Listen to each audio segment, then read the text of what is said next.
जय हिंद दोस्तों, नमस्कार। बात कर लेते हैं आज के दिन भर की सारी बड़ी खबरों की, जहां सबसे पहले आपको बताएंगे कि कैसे अपने भारत ने प्रूव कर दिया कि ज्यादा बोलने से कोई स्मार्ट नहीं होता, ज्यादा चिल्लाने से कोई ज्ञानी या फिर दाता नहीं बन जाता। जी हां दोस्तों, भारत ने अमेरिका से छिड़े टैरिफ वॉर के बीच कुछ ऐसी ही कूटनीति अपना करके वॉशिंगटन को ही मुश्किल में डाल दिया है। दोस्तों आपको बताएंगे इमरजेंसी तौर पर रशिया पहुंचे थे जयशंकर जी, लेकिन वहां पर जो उन्होंने खेल खेला है वाकई में बहुत बड़ा और तगड़ा मैसेज दिया गया है वॉशिंगटन को। डोनाल्ड ट्रंप की सारी हेकड़ी निकाल दी गई है। दोस्तों अब रूसी कंपनियों को लेकर बहुत बड़ी खबर है, जानकर आप भी चौंक जाएंगे। जयशंकर जी ने कितना बड़ा ऑफर दिया है रूसी कंपनियों को। तो वहीं जापान ने भी कह दिया कि मैं अमेरिका से डरने वाला नहीं। जी हाँ, इस अमेरिकी धमकी को ठेंगे पर रखकर दोस्तों जापान ने भारत के साथ दोस्ती निभाने का कसम खा लिया है। बताएंगे प्रधानमंत्री नरेंद्र मोदी जी जापान में खोलने वाले हैं खजाना, कब होने वाला है उनका जापानी दौरा। तो वहीं डोनाल्ड ट्रंप की टैरिफ के दबाव के बीच भारत लगातार मजबूत हो रहा है और भारत की लगातार मजबूती को बढ़ता देख अमेरिका के सांसद लोग डोनाल्ड ट्रंप को ही बड़ी चेतावनी दे रहे हैं। यहां तक कि अमेरिका के रिपब्लिकन पार्टी के नेता निक्की हेली ने ट्रंप को बहुत बड़ी चेतावनी दे दी है। दोस्तों कह दिया है भारत से रिश्ते बिगाड़ना तुम्हारे लिए खतरे से खाली नहीं, तुम भारत को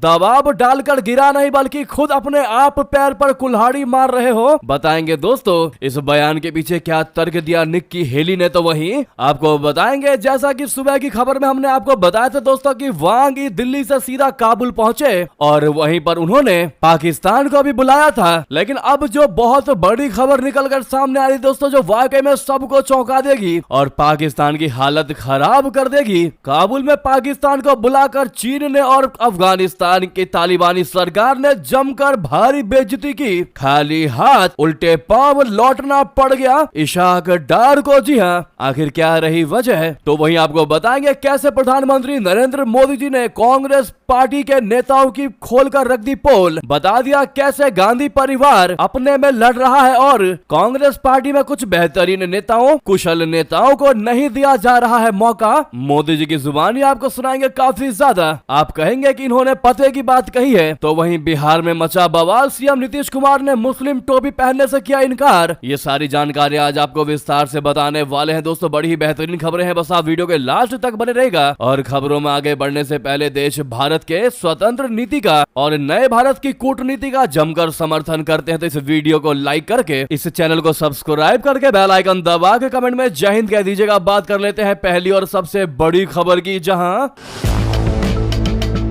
भारत ने अमेरिका से छिड़े टैरिफ वॉर के बीच अपनी कूटनीति से वॉशिंगटन को भी मुश्किल में डाल दिया है। भारत अमेरिकी टैरिफ का जवाब अपनी कूटनीतिक और रणनीति से दे रहा है। ऐसे में भारत का हर एक अगला कदम, हर एक नया और अगला स्टेप अमेरिका को शौक में चौंका रहा है। दोस्तों इस कड़ी में अब भारतीय विदेश मंत्री जयशंकर जी ने अपनी रशिया के मॉस्को यात्रा के दौरान भारत की कूटनीति से एक बार फिर अमेरिका को चौंका दिया है। विदेश मंत्री जी ने रूसी कंपनियों को भारत में निवेश का खुला ऑफर देकर अमेरिकी टैरिफ को धता बता दिया है। अगर रूसी कंपनियां भारत में निवेश को तैयार हुई तो यह निश्चित रूप से अमेरिका के लिए एक बड़ा झटका होगा। मॉस्को में जयशंकर जी ने 26वें भारत रूस अंतर सरकारी आयोग के 26वें सत्र को संबोधित किया। इस दौरान उन्होंने अमेरिकी टैरिफ के जवाब में रूसी कंपनियों को भारत में निवेश करने का ओपन ऑफर दिया है। इसके साथ ही इस दौरान उन्होंने भारत यूरेशियन आर्थिक संघ के बीच मुक्त व्यापार समझौते को जल्द अंतिम रूप देने पर जोर दिया। इस दौरान जयशंकर जी ने कहा कि टैरिफ, गैर टैरिफ और लॉजिस्टिक्स की बाधाओं को दूर करना, अंतरराष्ट्रीय नॉर्थ साउथ ट्रांसपोर्ट कॉरिडोर के जरिए कनेक्टिविटी को बढ़ावा देना और इसके लिए एक सुचारू भुगतान मैकेनिज्म तैयार करना बड़ी चुनौतियां हैं, लेकिन इन बाधाओं को दूर किया जा सकता है। इस दौरान उन्होंने भारत रूस बिजनेस फोरम को भी संबोधित किया। ऐसे में जयशंकर जी के इस ऑफर ने डोनाल्ड ट्रंप के टैरिफ की धज्जियां उड़ाकर रख दी और बता दिया कि हमारे सामने तुम्हारा ये टैरिफ काम करने वाला नहीं है। तुम्हें पता होना चाहिए कि तुम किस पर टैरिफ लगा रहे हो, किस देश पर जो कूटनीति के मामले में विश्व गुरु कहलाता है। तुम बेशक सुपर पावर देश हो, लेकिन कूटनीति में तुम हमसे जीत नहीं सकते। वाकई में दोस्तों एक बार फिर भारत के विदेश मंत्री जयशंकर जी ने प्रधानमंत्री नरेंद्र मोदी जी के नेतृत्व में वो कार्य करके दिखाया है। जो कोई और होता या कोई और देश का विदेश मंत्री होता तो वो डेफिनेटली ऐसी कॉम्प्लेक्स सिचुएशन में देश को डुबा चुका होता या डोनाल्ड ट्रंप के सामने नतमस्तक हो गया होता। लेकिन भारत दोस्तों टैरिफ वॉर के बीच, टैरिफ के दबाव के बीच ना सिर्फ खड़ा है बल्कि सीना तान के ट्रंप की काट निकाल रहा है और ट्रंप के इस टैरिफ को बेअसर बता दे रहा है। इतना ही नहीं, जापान भी दोस्तों संकट की इस घड़ी में भारत के साथ निभाएगा दोस्ती। अमेरिकी धमकी का डर नहीं, पीएम मोदी के दौरे पर खोलेगा खजाना बता दें। अमेरिका के साथ चल रहे तनाव के बीच प्रधानमंत्री नरेंद्र मोदी जी 29 से 31 अगस्त तक के लिए जापान की यात्रा पर आ रहे हैं। पीएम मोदी जी की यात्रा ऐसे समय हो रही है जब अमेरिका के साथ भारत का तनाव अपने चरम पर पहुंचता दिखाई दे रहा है। अमेरिका ने भारत के खिलाफ 50% का टैरिफ लगा दिया है, जिससे भारत में लाखों नौकरियों पर खतरा मंडराने लगा है। अमेरिका ने धमकी दिया कि भारत रूस से तेल खरीदना बंद करे। यही नहीं, अमेरिका अब यूरोप पर भी दबाव डाल रहा है कि वो यूक्रेन युद्ध को रोकने के लिए भारत के खिलाफ कदम उठाए। महासंकट की इस घड़ी में दोस्त जापान अब खुलकर भारत के साथ आता दिखाई दे रहा है। जापान ने कहा है कि वो प्रधानमंत्री मोदी जी की यात्रा के दौरान 68 अरब डॉलर के निजी निवेश का प्रण करेगा। जी हाँ, वाकई में ये बहुत बड़ी खबर है भारत देश के लिए। इसीलिए हम कहते हैं दोस्तों, अगर आपको सबसे पहले सेम डे लेटेस्ट जानकारी चाहिए, जस्ट थोड़ी देर बाद क्या हुआ, हर एक ब्रेकिंग खबर को पाने के लिए हमारे चैनल को सब्सक्राइब जरूर कर लीजिएगा। जिन्होंने अभी तक चैनल को सब्सक्राइब नहीं किया है, और बेल आइकन भी दबा लीजिएगा। इससे पहले साल 2022 में G7 शिखर सम्मेलन में हिस्सा लेने के लिए प्रधानमंत्री मोदी जी जापान की यात्रा पर गए थे। जापानी मीडिया के मुताबिक जापान सरकार के सूत्रों ने बताया कि ये 68 अरब डॉलर या 10 ट्रिलियन येन का निवेश करीब एक दशक के अंदर भारत के अंदर निवेश किया जाएगा। इससे पहले साल 2022 में जापान ने 5 साल में 5 ट्रिलियन येन के निवेश का ही प्रण किया था, लेकिन अब इसे दुगना करने का ऐलान किया जाएगा। जापान और भारत दोनों ही चीन की बढ़ती आक्रामकता के बीच हिंद प्रशांत क्षेत्र को मुक्त और खुला बनाने के लिए मिलकर काम कर रहे हैं। जापान में अमेरिकी सेना का बेस भी है। जापानी सरकार के सूत्रों ने कहा है कि जापानी पीएम शिगेरू इशिबा और पीएम मोदी जी के बीच मुलाकात और बातचीत के बाद इस टारगेट धनराशि का ऐलान किया जाएगा। दोस्तों आप इमेजिन कर सकते हैं दोस्तों, वो अमेरिका जो खुद तो भारत पर टैरिफ लगा रहा है, साथ ही साथ यूरोपीय देशों को भी कह रहा है कि तुम भी भारत पर दबाव डालो। इस बीच जापान का ये ऐलान करना कि हम भारत के लिए इतने अरब डॉलर के निजी निवेश करने वाले हैं, वाकई में काबिले तारीफ है। ऐसे में थैंक यू जापान जरूर कमेंट में कह दीजिएगा दोस्तों, और प्रधानमंत्री मोदी जी को for his next journey all the best लिखना मत भूलिएगा। अगली खबर की बात कर लेते हैं, जहां पर निक्की हेली ने अमेरिकी राष्ट्रपति को बड़ी नसीहत, बड़ी चेतावनी दी। कहा ट्रंप भारत से दोस्ती मत बर्बाद करो, सीधे प्रधानमंत्री मोदी से बातचीत कीजिए वरना। आपको बता दें, संयुक्त राष्ट्र में अमेरिका की पूर्व राजदूत और भारतीय मूल की रिपब्लिकन नेता निक्की हेली ने अमेरिकी राष्ट्रपति डोनाल्ड ट्रंप को नसीहत दी है कि वो भारत जैसे मजबूत सहयोगी के साथ रिश्ते खराब ना करे। हेली ने ट्रंप से अपील की है कि वो भारत के प्रधानमंत्री नरेंद्र मोदी जी से सीधे बातचीत करें ताकि रूसी तेल खरीद के मुद्दे पर कोई हल निकाला जा सके। उनकी ये टिप्पणी ट्रंप द्वारा भारत के आयात पर 25% टैरिफ और रूस से तेल खरीदने के लिए अतिरिक्त 25% जुर्माना लगाने के फैसले के बाद आई है। निक्की हेली ने न्यूज वीक में एक लेख में लिखा कि भारत को चीन के बढ़ते प्रभाव को रोकने में एक अहम लोकतांत्रिक साझेदार के रूप में देखा जाना चाहिए। उन्होंने कहा कि पिछले 25 साल में भारत अमेरिका संबंधों में हुई प्रगति को उलट देना एक रणनीतिक भूल होगी। हेली ने अमेरिकी विदेश नीति में दोहरे मापदंड की आलोचना की। उन्होंने बताया कि चीन जो रूस और ईरान से सबसे ज्यादा तेल खरीदता है, उसे 90 दिन की टैरिफ की छूट दे दी गई है, जबकि भारत पर सख्ती की जा रही है। हेली ने कहा कि भारत का उदय कम्युनिस्ट चीन के विपरीत मुक्त विश्व के लिए खतरा नहीं है। तो वहीं निक्की हेली ने चीन को बहुत बड़ा खतरा बता दिया। हेली ने जोर देकर कहा कि चीन का प्रभाव एशिया में बढ़ता जा रहा है और एकमात्र भारत ही वो देश है जो इसका मुकाबला कर सकता है। उन्होंने लिखा कि भारत की तेजी से बढ़ती अर्थव्यवस्था और मध्य पूर्व में उसकी बढ़ती सैन्य और सुरक्षा भूमिका अमेरिका के लिए फायदेमंद है। भारत की भौगोलिक स्थिति भी चीन के व्यापार और ऊर्जा मार्गों को प्रभावित कर सकती है। अगर भारत अमेरिका रिश्ते खराब होते हैं तो इसका फायदा चीन उठा सकता है। हेली ने ट्रंप को सुझाव दिया कि वो पीएम मोदी से सीधे बात करें और रूसी तेल खरीद के मुद्दे पर रचनात्मक समाधान खोजे। उन्होंने भारत से भी आग्रह किया है कि वो ट्रंप की चिंताओं को गंभीरता से ले। हेली का मानना है कि दोनों देशों के बीच दशकों की दोस्ती और साझा हितों को देखते हुए इस तनाव को सुलझाया जा सकता है। उन्होंने कहा कि चीन का सामना करने के लिए अमेरिका को भारत जैसे जैसे दोस्त की जरूरत है।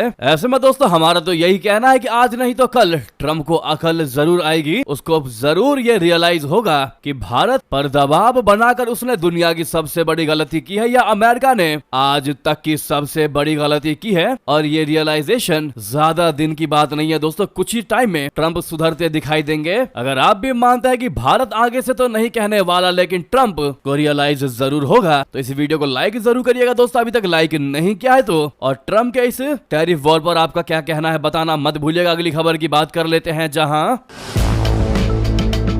काबुल की बैठक से खाली हाथ लौटा पाकिस्तान, हुई भारी बेइज्जती। तालिबान ने दिखाई आंख तो उधर चीन ने भी किया किनारा। बता दें अफगानिस्तान की राजधानी काबुल में बुधवार बोले तो 20 अगस्त को हुई तालिबान, पाकिस्तान और चीन के विदेश मंत्रियों की बड़ी बैठक बहुत सुखद नहीं रही। इस दौरान आपसी संबंधों को मजबूत करने और सीपीईसी के विस्तार की बात हुई, लेकिन कुछ मुद्दों पर तनातनी भी सामने आई। खास तौर से पाकिस्तान और अफगानिस्तान के विदेश मंत्रियों की छठी त्रिपक्षीय वार्ता में टीटीपी के मुद्दे पर मतभेद दिखाई दिए। हालांकि चीनी विदेश मंत्री वांग यी ने अपने आर्थिक हितों की रक्षा के लिए आमिर खान मुत्तकी और इशाक डार को मनाने की कोशिश की। इस दौरान खास तौर से पाकिस्तान की स्थिति सबसे कमजोर नजर आई। CNN न्यूज 18 का दावा है कि अफगान तालिबान ने टीटीपी के खिलाफ कार्रवाई की पाकिस्तान की मांग को खारिज कर दिया। तालिबान ने स्पष्ट रूप से कहा कि टीटीपी पाकिस्तान का आंतरिक मामला है, इसे काबुल पर डालने के बजाय इस्लामाबाद को इस गुट के साथ बातचीत करनी चाहिए। वहीं चीन की BLA पर कार्रवाई की मांग को अफगानिस्तान ने माना है। ऐसे में पाकिस्तान इस बैठक में खाली हाथ दिखाई दिया। पाकिस्तान ने शिखर सम्मेलन में टीटीपी और BLA के खिलाफ कार्रवाई की मांग तालिबान नेता से की। इस्लामाबाद ने अफगान तालिबान पर दोनों संगठनों को पनाह देने का गंभीर आरोप लगाया। ऐसे में तालिबानी नेता मुत्तकी ने इस पर साफ साफ कह दिया कि टीटीपी उनके नियंत्रण में नहीं है, उनके कंट्रोल में नहीं है। हालांकि BLA के मामले में तालिबान ने कार्रवाई का भरोसा भी दिया। इसकी वजह यह है कि चीन भी इस गुट पर नियंत्रण चाहता है दोस्तों। ऐसे में चीन की वजह से उन्होंने इस पर कंट्रोल करने की बात कही, लेकिन पाकिस्तान का जो